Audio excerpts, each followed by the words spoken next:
del caso Metástasis, pero ¿por qué ahora también? Creo que vale preguntar por qué justo en este momento se nos anuncia que se nos van a entregar o se nos anuncia y se nos entregan eh, estos mensajes, estas fotos que muestran a políticos, que muestran a periodistas. Bien, yo creo que dentro de lo que podemos considerar como lo nuevo en estas transcripciones, que recordemos que no son chats como tal, sino que es como nada más una interpretación a veces de elementos incluso que no se llegan a comprender tan bien de las cámaras de seguridad de la casa de este señor Masú, en la que intervienen varias personas.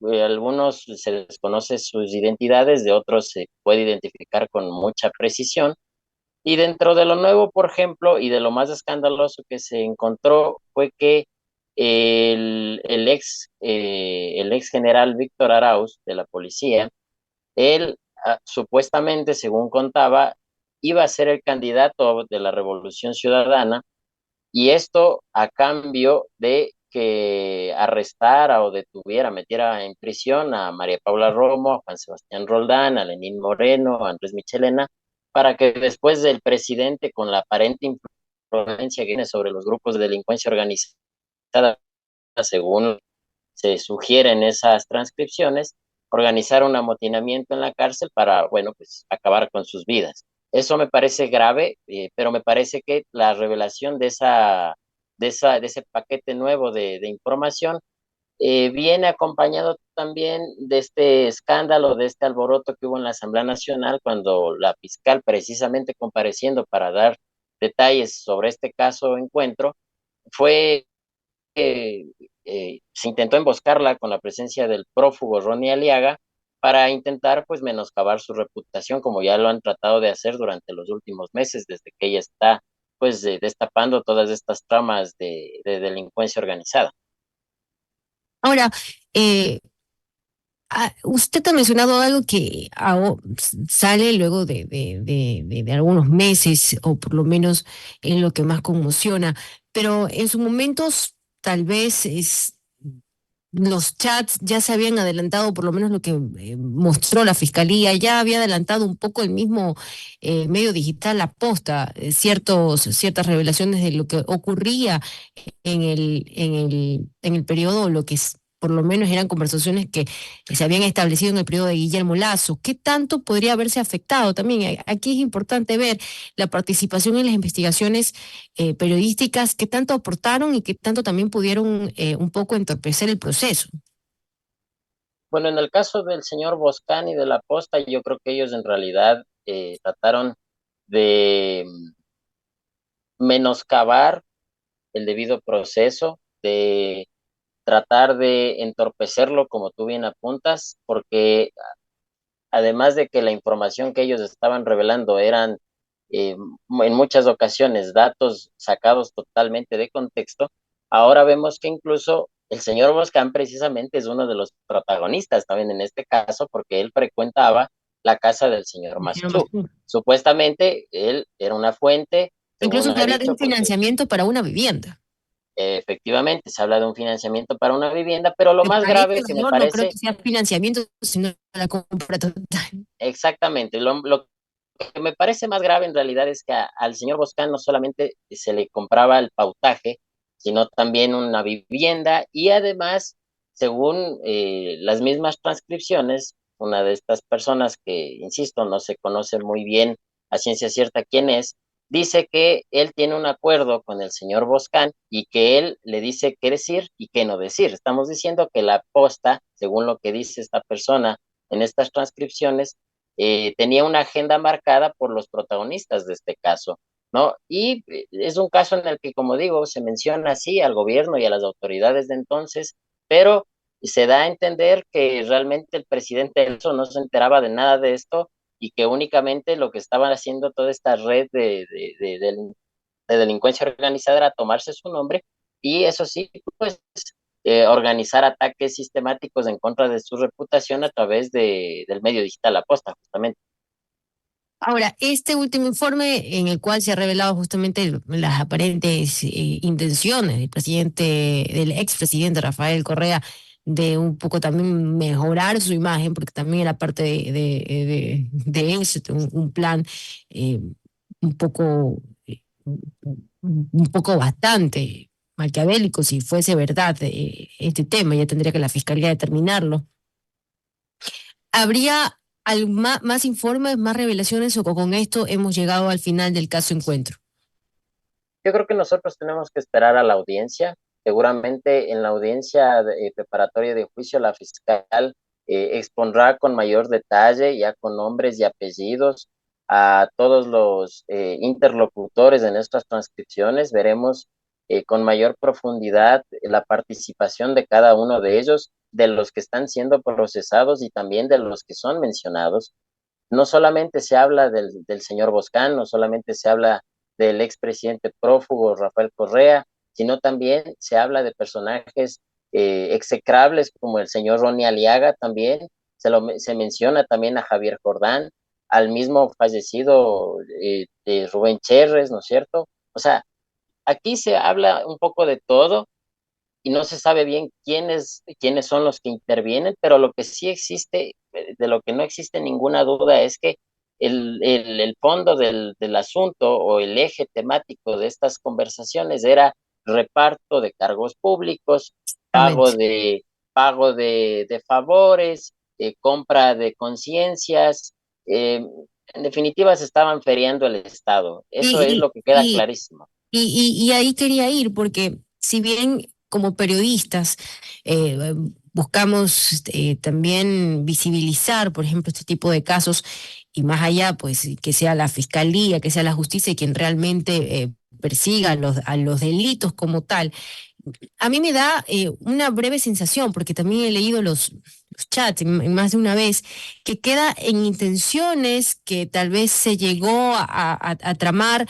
No sé si tal vez tú pudiste observar algún delito concreto dentro de esta trama, porque en su momento sí, se llegaba a pagar tales miles de millones de dólares por un puesto, por ejemplo, en alguna de las empresas públicas del país, pero ¿dónde queda o dónde se constata que sí se dio o se efectuó realmente tal pago?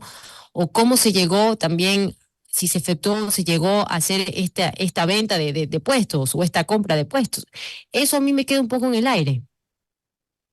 Bueno, yo creo que en este caso, al menos podríamos identificar dos delitos claros, obviamente sin tratar de anticipar criterio, es la fiscal la que lo determinará con absoluta claridad, porque ella es la titular de la acción penal pública, pero yo creo que hasta donde nosotros podemos colegir de lo que vemos en los chats, al menos existe un claro cometimiento de un delito de asociación ilícita y de delincuencia organizada sin lugar a duda.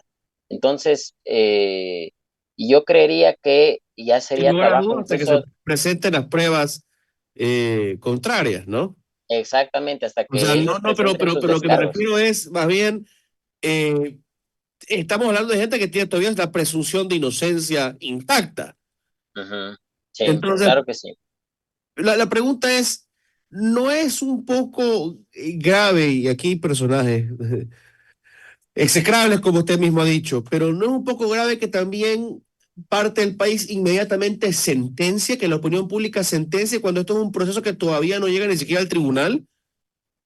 Yo creo que esto forma parte también del juego político, ¿no? Y la fiscal, nos guste o no, ella también ya es un actor político.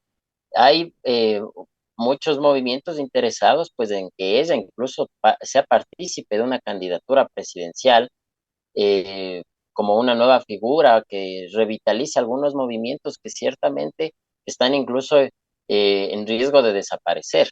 Entonces me parece que también la intención va por ese lado y en definitiva ella como actor político que es, más allá de autoridad y titular de la acción pública penal, como dije, también está siendo, pues, de alguna manera funcional, al menos dentro de lo que cabe a este juego político. Pero yo creo que efectivamente aquí existe una, una excesiva espectacularidad de lo que ocurrió también en la comisión. Digamos, Ronnie Aliaga es un personaje impresentable no está sentenciado. He visto que mucha gente dice que ya tiene una sentencia ejecutoriada, no es así. Es Así un es. tipo que está prófugo de la justicia, eso es un hecho, pero su comparecencia no habría, digamos, reñido con el debido proceso siempre y cuando hubiese sido incluido oportunamente dentro del orden del día y también si es que su comparecencia hubiera guardado relación con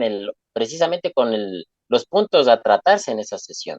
No, aquí obviamente no era el caso, pero recordemos que en la Asamblea Pero Nacional antes incluso ya en esas habían. circunstancias, ¿no cree que ponerlo a Ronnie Aliaga, un procesado por la fiscal, frente a la fiscal sería tremendamente inapropiado en Por esta supuesto etapa que del sí. proceso? Por supuesto que sí, porque estamos hablando de que la fiscal hubiese tenido un careo con una persona que está siendo procesada por ella. Entonces, y no es cualquier procesado, o sea, Ronnie Aliaga, además de que tiene un estatus de prófugo, también ha estado publicando sendos videos y comunicados, supuestamente diciendo que ellos han tenido incluso una relación íntima para tratar de desacreditarla. Entonces, la intención era esa, darle palestra a Ronnie Aliaga para que continúe descalificando a la fiscal. Ujú. No era más que otra cosa. O sea, esa era la intención de fondo en su comparecencia. Por eso, además de que era tremendamente, en términos éticos, digamos, inapropiada su presencia ahí, tampoco se ajustaba al debido proceso porque, como dije, su presencia no guardaba relación con nada de lo que se iba a tratar en esa sesión de la Comisión de Y se la Fiscalización. incluyó a última hora por correo, pero o al menos eso Efectivamente. dicen ellos.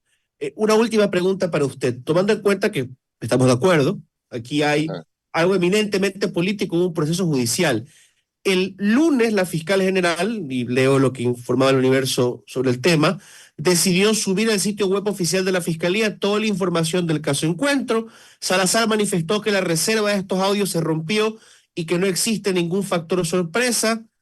Contó que un miembro de la mesa legislativa, una legisladora, tuvo la intención de asistir a la sala técnica de la Fiscalía General a escuchar los audios, algo que ni ella en su calidad de fiscal general podía hacer. No nos han dicho el nombre de quién es esta misteriosa asambleísta que quiso romper la reserva.